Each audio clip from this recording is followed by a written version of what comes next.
오늘 하나님께서 우리에게 주시는 말씀은 고린도전서 11장 17절에서 26절입니다. 고린도전서 11장 17절에서 26절 함께 교독하겠습니다. 제가 먼저 17절 봉독합니다.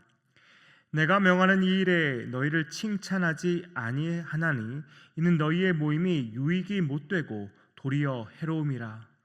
먼저 너희가 교회에 모일 때에 너희 중에 분쟁이 있다 함을 듣고 어느 정도 믿거니와 너희 중에 파당이 있어야 너희 중에 옳다 인정함을 받은 자들이 나타나게 되리라.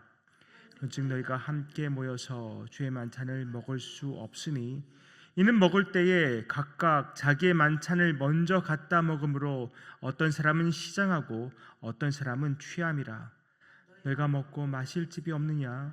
너희가 하나님의 교회를 업신여기고 빈궁한 자들을 부끄럽게 하느냐? 내가 너에게 무슨 말을 하랴? 너희를 칭찬하랴? 이것으로 칭찬하지 않노라.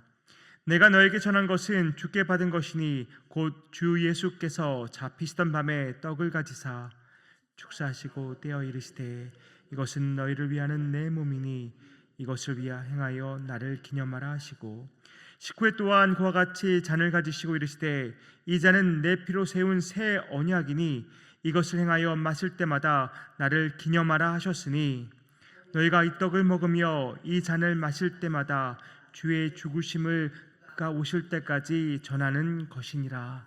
아멘. 바울은 오늘 아주 격양된 목소리로 편지를 이어가고 있습니다. 17절 다시 한번 읽습니다. 내가 명하는 이 일에 너희를 칭찬하지 아니하나니 이는 너희의 모임이 유익이 못되고 도리어 해로움이라. 칭찬하지 않는다는 것은 책망한다는 말이겠죠. 뭐가 문제인 것일까요?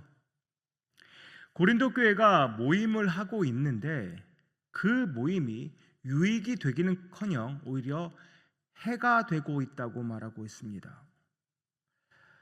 이 문제의 근본적인 원인은 18절에 지적하는 것처럼 교회 안에 분쟁이 있기 때문입니다. 우리가 이미 들어서 아는 것처럼 고린도 교회 안에는 파당 문제가 매우 심각했습니다. 바울은 19절을 통해서 다시 한번 그 파당 문제를 꼬집고 있는데요. 19절 제가 새 번역으로 읽어드립니다.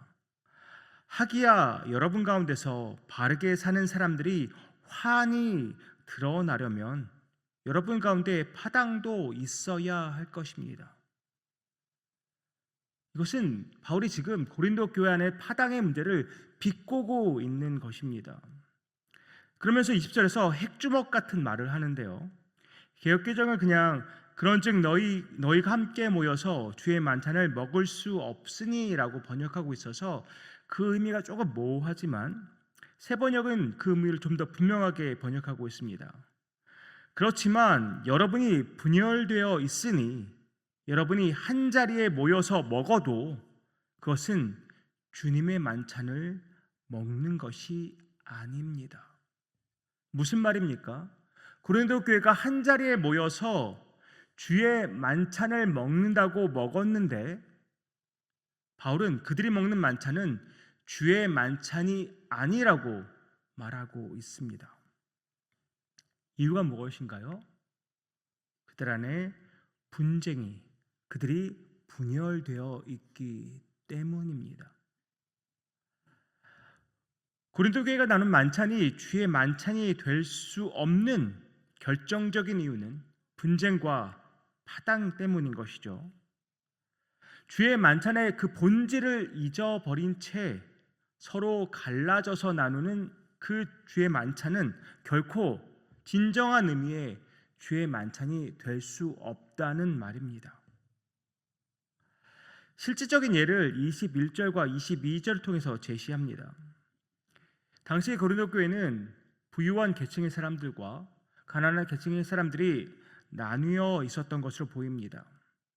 아무래도 가난한 사람들은 대부분 신분적으로도 매우 낮은 신분의 낮은 계급의 사람들이었을 텐데요. 부자들이야 자기를 다 마치고 일찍 모임에 올 수 있었겠지만 가난한 사람들, 낮은 계급의 사람들은 그 나머지 일들을 다 마치고 와야 했기 때문에 부자들보다 더 늦게 올 수밖에 없었습니다.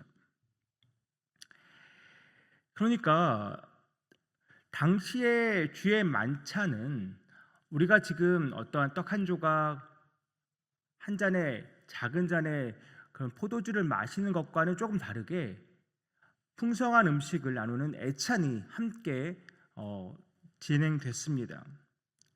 그런데 부자들이 가난한 사람들보다 일찍 와서는 자기 만찬을 다 갖다 먹은 것이죠. 그 결과 무슨 일이 벌어집니까? 어떤 사람은 시장하고 어떤 사람은 취하기까지 했습니다. 그러니까 부자들은 자기가 먹을 것을 실컷 다 먹어 치운 것입니다. 근데 가난한 사람들은 나중에 와서는 먹을 것이 없어서 배가 고픈 상황이 되는 것이죠. 부자들은 먹고 배부르고 취하기까지 했지만 가난한 사람들은 열심히 일하고 와서는 먹을 것이 없어서 배고픈 상황이 되어 버린 것입니다. 바울이 그 부자들에게 묻습니다. 너희에게 먹고 마실 집이 없느냐? 왜 빈곤한 사람들을 생각하지 않고 그들이 먹고 마실 포도주와 떡까지 다 먹어 치우느냐? 그러니 그들이 주의 만찬에 와서는 아무것도 먹을 것이 없어서 부끄러움을 당하는 것이 아니냐? 이렇게 하는 것이 주의 만찬이라고 생각하느냐? 너희의 이런 행동은 하나님의 교회를 업신여기고 주의 만찬을 망치는 일이라고 바울은 엄중히 말하고 있습니다. 결국 부자들이 먹은 주의 만찬은 주의 만찬이 아니라 자기 만찬이었던 것입니다. 그렇게 예수 그리스도가 주인 대신 주의 만찬의 참된 의미를 모른 채 자기 만찬만을 즐기고 있었던 것입니다. 그러한 부자들에게 주의 만찬의 참된 의미를 다시 한번 설명합니다. 바울은 주의 만찬에 대해서 고린도 교회에게 전한 것은 바로 주께 받은 것이라고 말합니다. 자기 생각이 아니라는 것입니다. 권위 있는 하나님의 말씀이라는 것이죠. 23절부터 26절의 말씀이 바로 그것인데 고린도 교인들이 하고 있는 주의 만찬과 또한 예수께서 보이신 주의 만찬을 극명하게 대조하고 있습니다.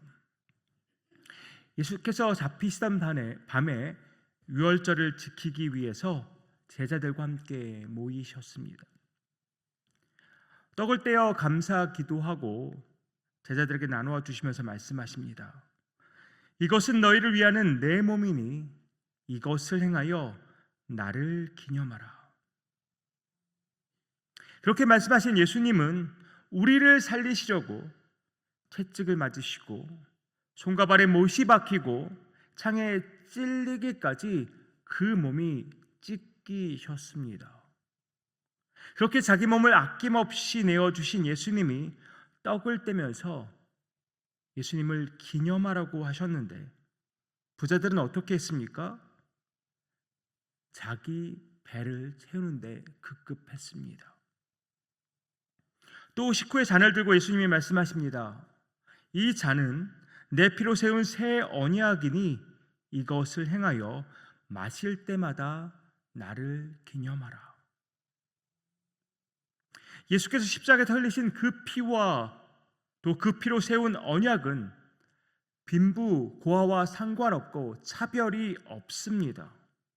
우리 모두는 그 보혈의 능력으로 죄사함을 받고 새 생명을 얻게 된 것이죠.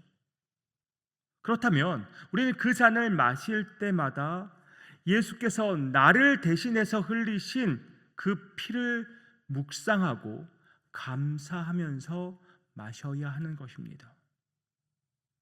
그런데 기념하라는 말은 단순히 그 사건을 추억하라는 정도의 말이 아닙니다.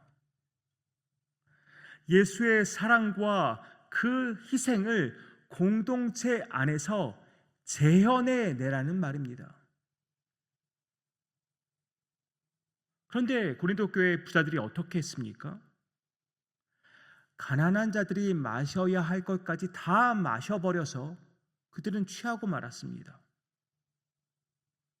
고린도 교회는 지금 예수님의 몸과 피를 대하면서 오히려 하나님의 교회를 업신여기는 일을 저지르고 만 것입니다. 자기들 나름대로는 예수를 기념한다고 하면서 주의 만찬을 나누었겠지만 그저 자기 배만 채우는 자기 만찬을 하고 있었던 것입니다. 사랑하는 성도 여러분, 우리는 어떤 마음과 어떤 태도로 주의 만찬을 대하고 있습니까?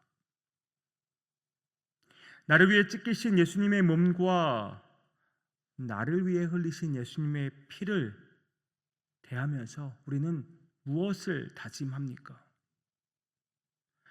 주님이 다시 오실 때까지 성찬을 통해서 예수님을 기념하고 또 예수님의 죽음의 참된 의미를 전한 것이 바로 우리가 해야 할 일입니다. 금방 말씀드렸죠. 기념하라는 말은 단순히 추억하라는 말이 아닙니다. 성찬을 대하면서 우리가 회개의 눈물을 흘리고 또 감격과 감사의 눈물을 흘리는 그것 자체는 정말 절대 나쁜 것이 아닙니다. 하지만 그것으로 그쳐서는 안 된다는 말입니다. 예수님의 사랑, 예수님의 희생, 그것을 우리 삶과 교회 내에 재현해내면서 살아야 한다는 말입니다. 그리고 그 교회를 넘어서 세상에 그리스도의 복음을 전하는 단계까지 이르러야 한다는 말입니다. 주의 만찬이 절대 형식적인 것이 되어서는 안 된다는 말이죠. 성찬뿐입니까? 우리가 드리는 예배, 또 우리가 함께하는 그 모임, 또 우리가 섬기는 모든 사역, 그 모든 것들이 형식적인 것이 아니라 그 속에서 예수 그리스도의 사랑과 은혜가 넘쳐나야 한다는 것입니다. 그것이 진정한 예배요, 진정한 모임이며 진정한 사역입니다. 주의 만찬의 주인이 주님이시듯 예배와 모임과 사역의 주인도 우리 주님이십니다. 그렇다면 예배와 모임과 사역도 자기 예배, 자기 모임, 자기 사역이 되어서는 안 된다는 말입니다. 주의 예배가 되어야 하고 주의 모임이 되어야 하고 주의 사역이 되어야 합니다. 그 모든 것에서 나는 사라지고 주님만 드러나고 주님만 나타나야 합니다. 나의 이기적인 욕심은 다 사라지고 주의 은혜와 사랑만이 가득해야 합니다. 저와 여러분이 대하는 주의 만찬은 어떻습니까? 저와 여러분의 예배, 모임, 사역은 주께 칭찬받을 만합니까? 변화의 물결을 타고 있는 우리 뉴욕 장로교회가 하나님께 칭찬받는 교회 되기를 원합니다. 우리 교회 안에는 자기 만찬은 사라지고 주의 만찬만이 자리 잡기를 소망합니다. 이기적인 욕심은 다 십자가에 못 박고 서로를 아끼고 서로를 사랑하며 기꺼이 희생하는 아름다운 공동체가 바로 뉴장이 되기를 원합니다. 비록 서로가 다를지라도, 비록 서로가 너무 다를지라도 서로 용납하고 품으면서 주 안에서 하나 되는 뉴욕 장로교회가 되기를 주님의 이름으로 축복합니다. 기도하겠습니다. 아버지 하나님, 고린도 교회가 주의 만찬이 아닌 자기 만찬을 나누는 것을 보았습니다. 혹여 그러한 모습이 나의 모습, 우리 교회의 모습은 아닙니까? 주님, 주께서 우리 누장을 또 다듬어 주시고 만져 주시고 또 회복시켜 주셔서 더욱더 하나 되고 은혜와 사랑이 넘치는 교회로 성장시켜 주시니 감사합니다. 아버지 하나님, 우리 누장의 모든 예배와 모임과 사역 안에 오직 주의 사랑과 은혜만이 넘쳐나기를 소망합니다. 우리의 모든 이기적인 생각, 이기적인 마음들이 다 십자가에 못 박히고 오직 주님만 드러나고 주님만 나타나며 주의 영광만이 가득한 예배와 모임과 사역 되기를 원합니다. 아버지 하나님, 함께하여 주시옵소서. 유장을 온전히 세워주시고 주님께 칭찬받는 귀한 공동체가 될 수 있도록 주님 함께하여 주시옵소서. 이 모든 말씀 예수 그리스도의 이름으로 기도하옵나이다. 아멘.